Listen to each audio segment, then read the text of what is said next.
Hello and welcome back to part 2 of making a composite air intake.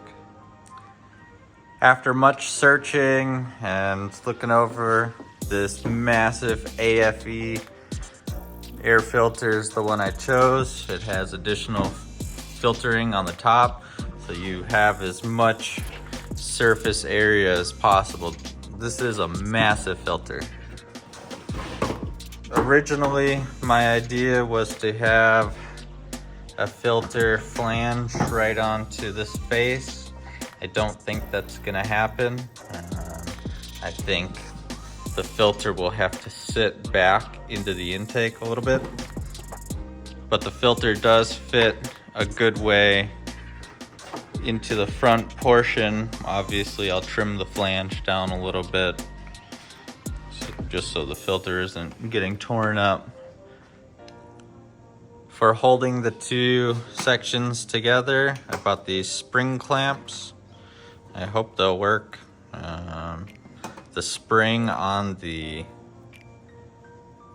latch itself is relatively strong, so I don't have many concerns of it pulling apart. I'll probably do 1, 2, and then 3 over here.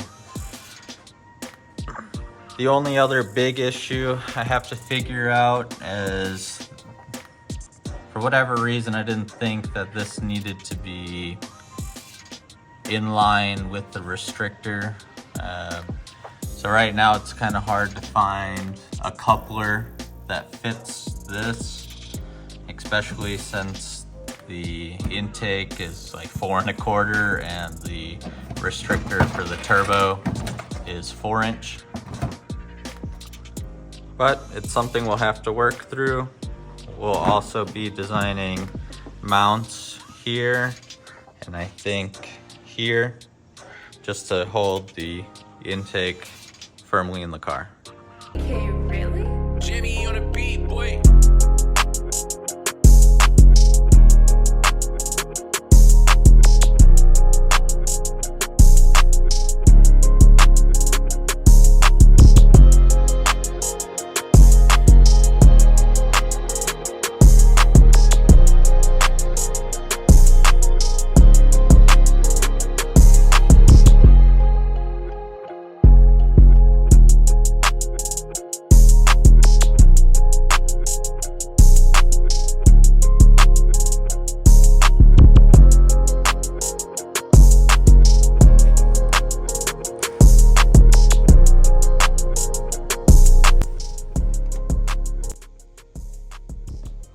Okay, so we've gone from our cardboard template to our piece of steel. Like I've showed, I have scribed or used a black marker to make a line around to roughly figure out the angle at which it needs to sit.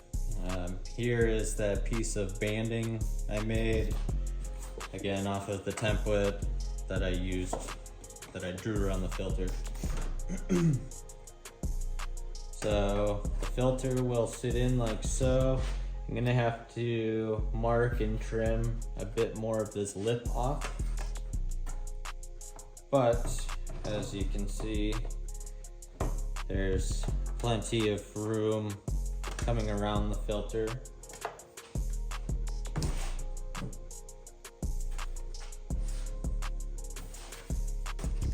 And it'll roughly fit into here as well, which again, I'll have to trim that. But I'd like to get the top side completely fitted.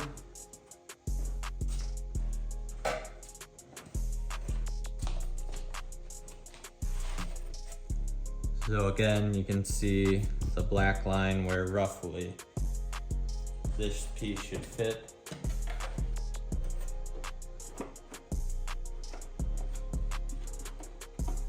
That fits on there pretty well.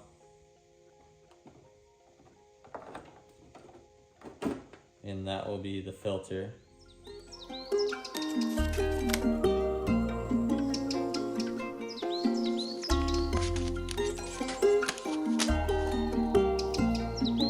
This is a beat by Tremox Beats.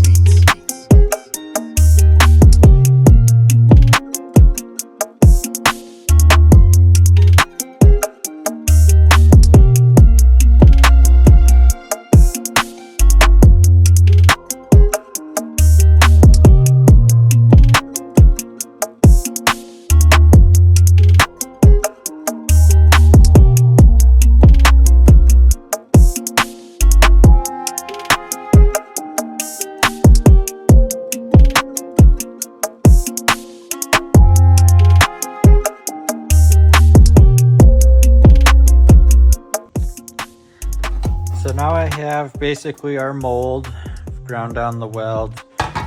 When I made this ring, I did make it slightly undersized from the filter because I knew when I added the material, you know, I'll do a few layers. Well, that's gonna add up a little bit of thickness around the lip, and then the filter should fit more snug onto the actual ring.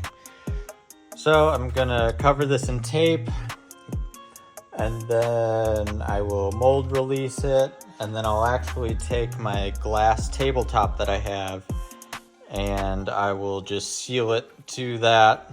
I may just wet lay this. I don't think I really need to vacuum infuse it. So I'll just wet lay it, and then I'll vacuum it to the glass. I'll squeegee out any additional resin that's not needed. And then once this is cured, I will be able to bond this to the second piece of the intake.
So I brought it to work, trimmed it up a little bit, cleaned out the inside.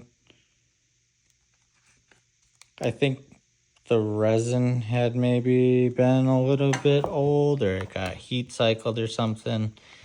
It's fairly flimsy. So I'm gonna take some of my chopped fiberglass mat and just put a layer on the inside, kind of wrap it around here to seal the intake tube portion, seal it a little bit better. Originally, I was gonna take the aluminum ring out, but seeing as how flimsy this is, I don't want that to be mush. I want the worm clamp to actually be able to clamp on here.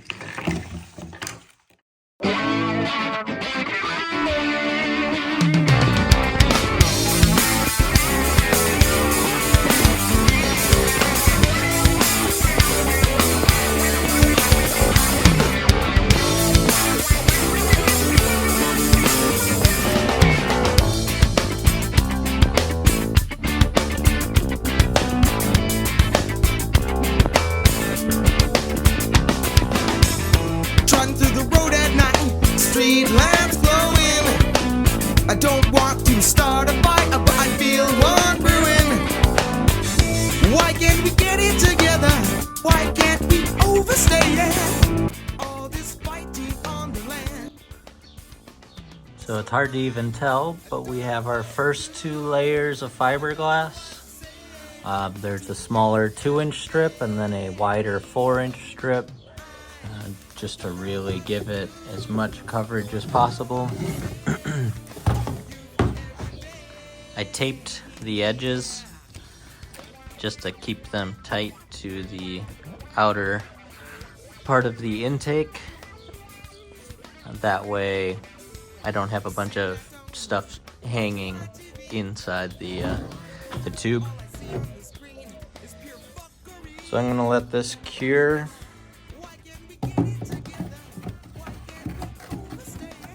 Then I can put the actual filter holding piece onto the intake.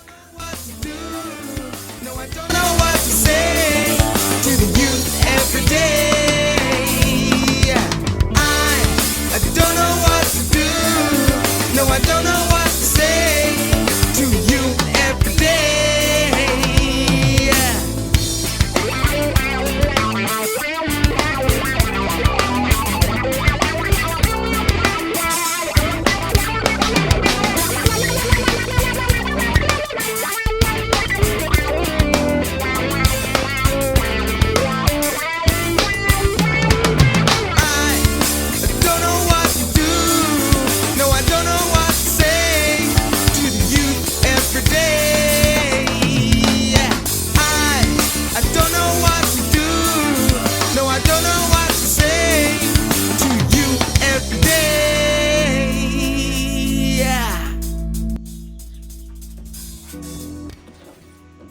Alright, so both sides are bonded together. Now it's kind of hard to see. So let's untape it.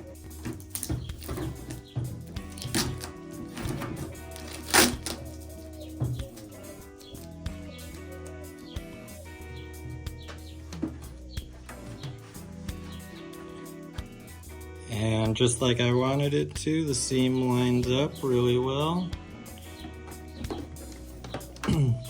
And I put down extra resin before the fiberglass so then it would seep through the crack. And I know it might be hard to tell, but it's relatively smooth out here. Now I will go and put a coat on and wet sand it and what have you, but I mean, that's a stiff part right there. A little bit of trimming, a little bit of cleanup. This is awesome.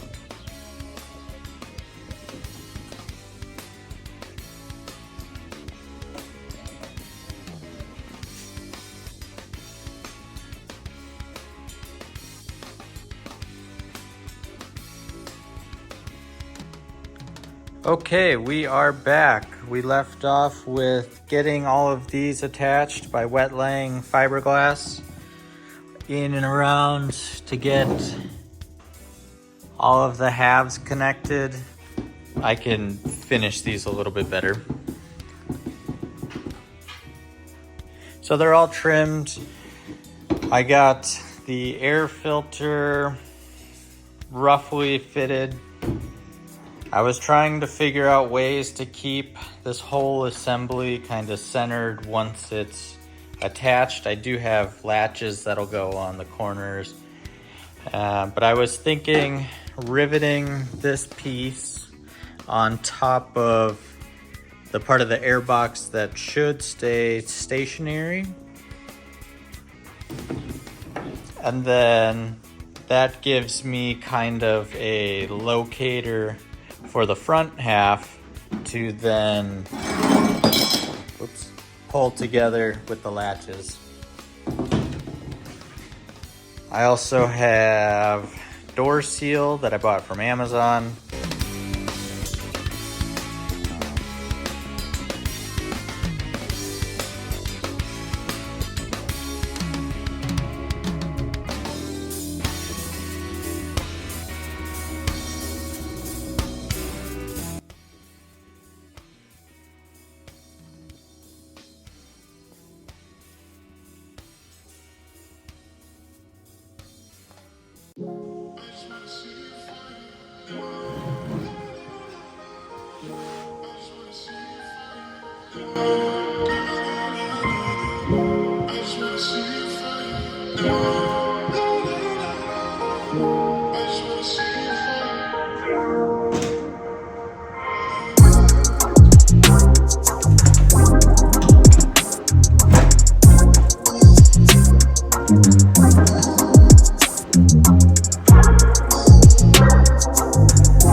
we are. Here's the final product.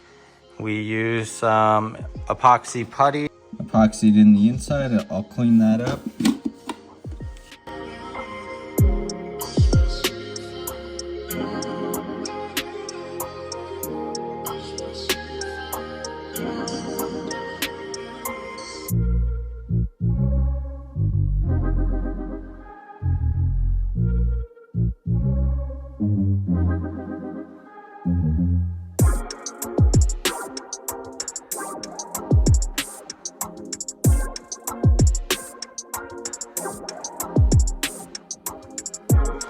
And then the coupler just fits right onto the restrictor. I still have to do a little bit of trimming. I will keep some excess, but yeah, I'll have to trim maybe like a 1/2 inch.